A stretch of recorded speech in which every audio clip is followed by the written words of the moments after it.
Greetings, ladies and gentlemen. I'm GC Smith, and welcome to a Magic the Gathering video. And I just have one question to ask you before we begin. Emrakul? Because today we're going to be taking a look at the new Eldritch Moon spoiler card, the first of the Eldritch Moon spoiler season, Emrakul, the Promised End. 13 mana for a 13/13 legendary creature Eldrazi, and boy do we get something really good for that 13 generic mana. Emrakul the Promised End costs one less to cast for each card type among cards in your graveyard, and when you cast it you gain control of target player's next turn, but then they get a turn after that turn, and then it also has flying, trample and protection from instants. This card is a lot of things. There's a lot of things to evaluate here, so let's take this look at this card piece by piece. First things first, 13 generic mana puts this as the most expensive of the new Eldrazi cards, but the new clause kind of chips into that mana cost somewhat, because we could evaluate this as a 13 mana card, but really it's never going to be 13 mana. Right? You're never paying that full amount for this card. Either you're reanimating this card because it's a really good reanimation target, or far more likely you're just casting this late enough in the game where you've got instants and sorceries and maybe a creature and a land in your graveyard. Quite likely this is going to cost at most about 10 mana when you want to cast it. And possibly you can go low as 7 mana? No, 8 mana is the lowest it can go in standard unless they bring back tribal. So yeah, we're probably going to be casting this anywhere between 8 and 10 mana, far more likely if you're actually casting this at all. And then you're getting a whole load of value, because you get to take your opponent's next turn and rip their board presence and hand apart by using their own their own cards to mess with them stuff. Prioritizing, of course, any sorceries that you can do. Basically, you're going to want to cast this and look at their hand and go, hey, when you take their turn, look at their hand and go, hey, you've got Ruinous Path that I'm going to use on your own creature, or activate your man land and Ruinous Path that, or whatever.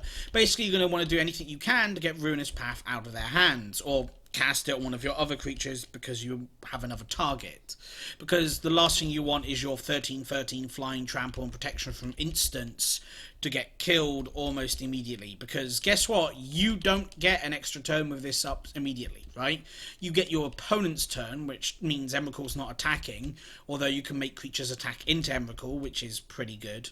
But your opponent will get a turn to answer Emrakul before you fly in with a 13/13 trampler that is really, really hard to kill.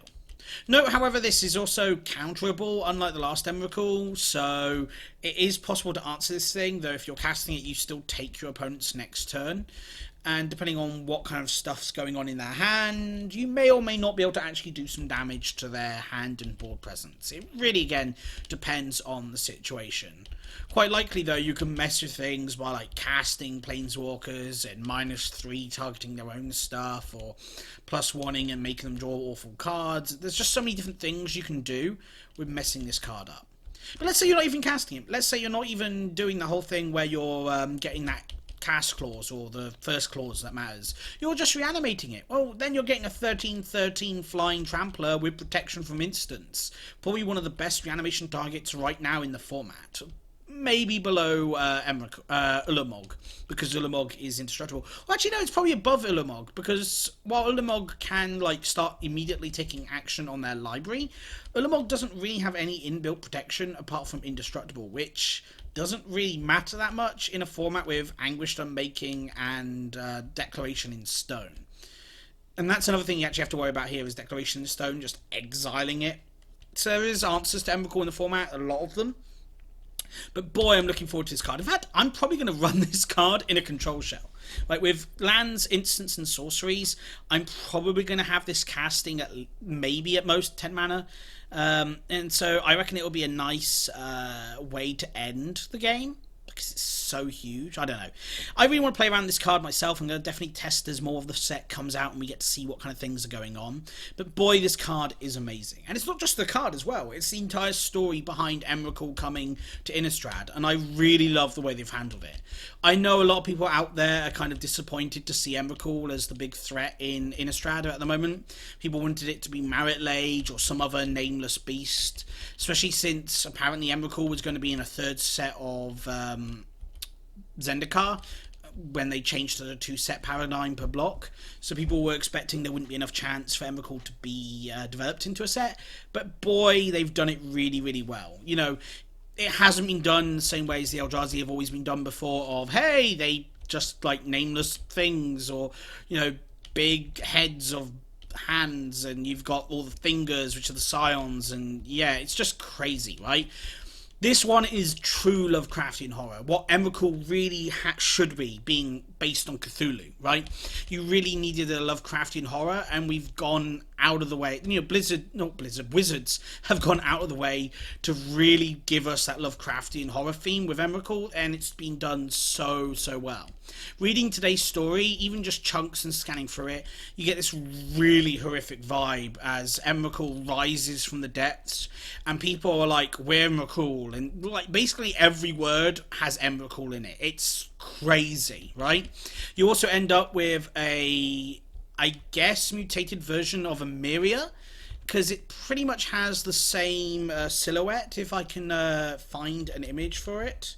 Emeria MTG.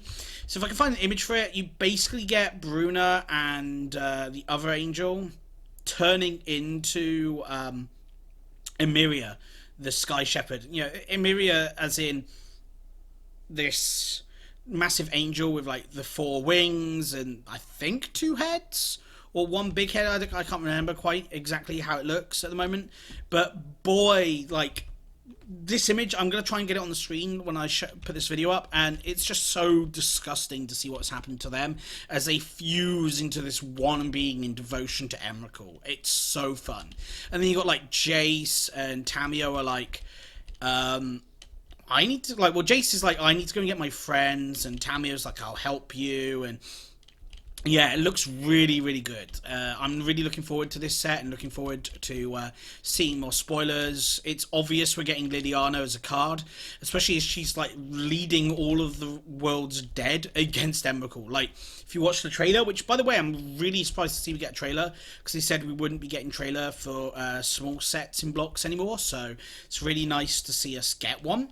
To watch Liliana just like leading a horde of zombies against Emrakul. It's such good. You know, everything about this set right now, flavor wise, seems great, and it's hopefully we're going to get some more power in blue and stuff as well. But yeah, I'm super excited.